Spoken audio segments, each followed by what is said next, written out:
আজ নবম শ্রেণীর শিক্ষার্থী বন্ধুদের জন্য পারুল প্রকাশনীর টার্গেট থেকে ইতিহাসের গুরুত্বপূর্ণ একটা প্রশ্নপত্র তোমাদের শেয়ার করছি।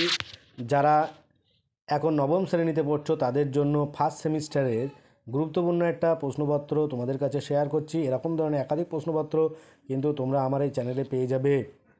আজকে তোমাদের শুরু করছি 2025 সালে ফার্স্ট সেমিস্টারের ইতিহাসের একটা গুরুত্বপূর্ণ প্রশ্নপত্র।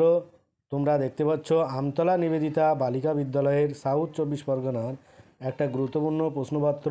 একের দাগ কী বলছে, সঠিক উত্তরটি বেছে নিয়ে লিখতে হবে। তোমাদের কিন্তু প্রথম সেমিস্টার 40 নম্বরের পরীক্ষা হবে। তোমরা এরকম ধরনের প্রশ্নপত্রগুলো এখন থেকে প্র্যাকটিস করতে থাকো, দেখবে ফাইনাল পরীক্ষা নিঃসন্দেহে তোমরা ভালো রেজাল্ট করছো।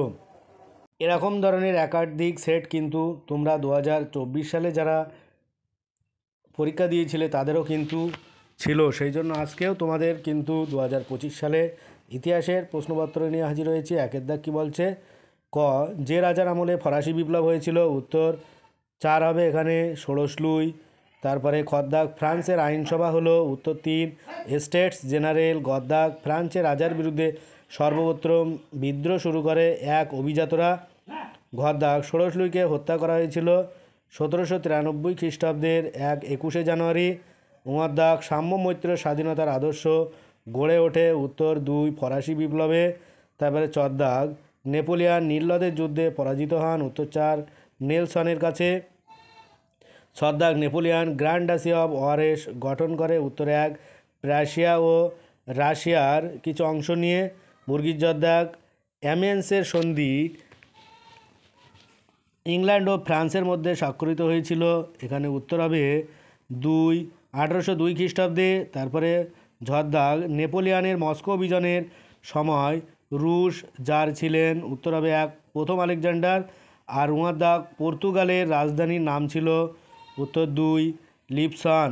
এরকম ধরনের আরও প্রশ্নপত্র পেতে অবশ্যই তোমরা চ্যানেলটিকে সাবস্ক্রাইব করে পাশে থাকা বেল আইকনটি ক্লিক করে রেখো, যাতে পরবর্তী ভিডিওগুলো সবার আগে পেতে পারো। যারা এখনও পর্যন্ত আমার চ্যানেলটি সাবস্ক্রাইব করুন, অবশ্যই তোমরা চ্যানেলটি সাবস্ক্রাইব করে পাশে থাকা বেল আইকনটি ক্লিক করে রাখো। যারা অষ্টম শ্রেণীতে পড়তে আগের বার 2024 সালে, তারা এখন নবম শ্রেণীতে এসছো। যারা সাবস্ক্রাইব করেছিল তাদের জন্য নিয়ে এসেছি নতুন নতুন প্রশ্নপত্র, আর যারা নতুন তাদের জন্য তোমাদের নিয়ে আসবো নতুন নতুন প্র্যাকটিস সেট, বিভিন্ন ধরনের সংস্থার প্রশ্নপত্র। তাই সেগুলো পেতে অবশ্যই তোমরা আমার চ্যানেলটিকে সাবস্ক্রাইব করে পাশে থাকা বেল আইকনটি ক্লিক করে রেখো। আর ভিডিওটি বেশি বেশি করে তোমার বন্ধুদের সাথে শেয়ার করো, যাতে তারা পেয়ে অনেক বেশি উপকৃত হয়।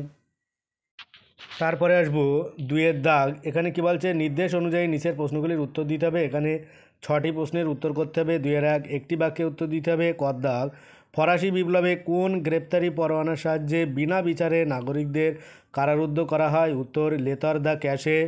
খ দাগ নেপোলিয়ান কবে অস্ট্রিয়ার সঙ্গে কম্পো ফর্মিওর সন্ধি স্বাক্ষর করেন, উত্তর 1797 খ্রিস্টাব্দে 17 অক্টোবর। তারপরে আসবো 2 2 সত্য বা মিথ্যা নির্ণয় করতে হবে। এখানে ক মানুষ স্বাধীন হয়ে জন্মায় কিন্তু সমাজের সর্বত্র সে শৃঙ্খলে আবদ্ধ, এই বিখ্যাত উক্তিটি করেছিলেন ফরাসি দার্শনিক ভলতেয়ার, এটা হবে মিথ্যা। তারপরে খ দাগ প্রেসবার্গের সন্ধি স্বাক্ষরিত হয় অস্ট্রিয়া ও ফ্রান্সের মধ্যে, এটা হবে সত্য। যারা এখনও পর্যন্ত আমার চ্যানেলটি সাবস্ক্রাইব করেনি অবশ্যই কৃতজ্ঞতা স্বরূপ চ্যানেলটি সাবস্ক্রাইব করে দিও। আর অবশ্যই তোমরা কমেন্ট করো, ভিডিও শেষে একটা লাইক করে দিও। তারপরে 2 3 শূন্যস্থান পূরণ করতে হবে। ক ক্যাপিটেশন হলো এক প্রকার ড্যাশ কর, উত্তর হলো উৎপাদন কর। তারপরে খ দাগ নেপোলিয়ানকে শেষ বয়সে যে দ্বীপে নির্বাসন দেওয়া হয়, উত্তর সেন্ট হেলেনা। তারপরে আসবো 3 দাগ 2টি বা 3টি বাক্যে উত্তর দিতে হবে, যে কোনো 4টি। 2 নম্বরে তোমাদের 4টি প্রশ্নের উত্তর করতে হবে। ক দাগ টেনিস কোর্টে শপথ কী, খ দাগ civil constitution of the clergy কী, গ দাগ রাজতন্ত্রের শবযাত্রা বলতে কী বোঝায়, ঘ দাগ নেপোলিয়ান কবে কনসুলেট শাসন ব্যবস্থা প্রবর্তন করেন, আর কনসুলেট শাসন ব্যবস্থার প্রধান 3 জন কনসালের নাম লেখো।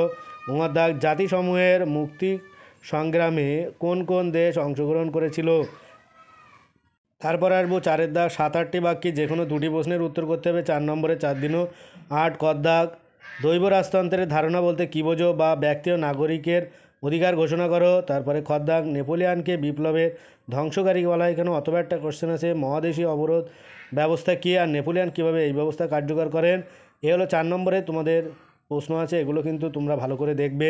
আর যারা এখনও পর্যন্ত আমার চ্যানেলটি সাবস্ক্রাইব করুন, অবশ্যই কৃতজ্ঞতা স্বরূপ চ্যানেলটি সাবস্ক্রাইব করে পাশে থাকা বেল আইকনটি ক্লিক করে রাখো। 5-এর দাগ 15-16টি বাক্যে উত্তর দিতে হবে, যে কোনো একটি। 8 নম্বর একটি প্রশ্নের উত্তর করতে হবে, 2টি থাকবে। ক, ফরাসি বিপ্লবের আগে ফ্রান্সের সমাজ কাঠামো কেমন ছিল? আর খ, শাসক হিসাবে নেপোলিয়নের সংস্কারগুলি সংক্ষিপ্ত পরিচয় দাও। এই হলো তোমাদের 2025 সালে যারা নবম শ্রেণীতে পড়ছো তাদের ইতিহাসের একটা প্রথম সেমিস্টারের মডেলে গুরুত্বপূর্ণ প্রশ্নপত্র। তাই তোমরা প্রশ্নপত্রটি ভালো করে প্র্যাকটিস করো। এরকম ধরনের একাধিক প্রশ্নপত্র কিন্তু তোমরা আমার এই চ্যানেলে পরবর্তীতে পেয়ে যাবে। আর সেগুলো পেতে অবশ্যই চ্যানেলটি সাবস্ক্রাইব করে পাশে থাকা বেল আইকনটি ক্লিক করে রেখো। সকলে ভালো থাকো, সুস্থ থাকো।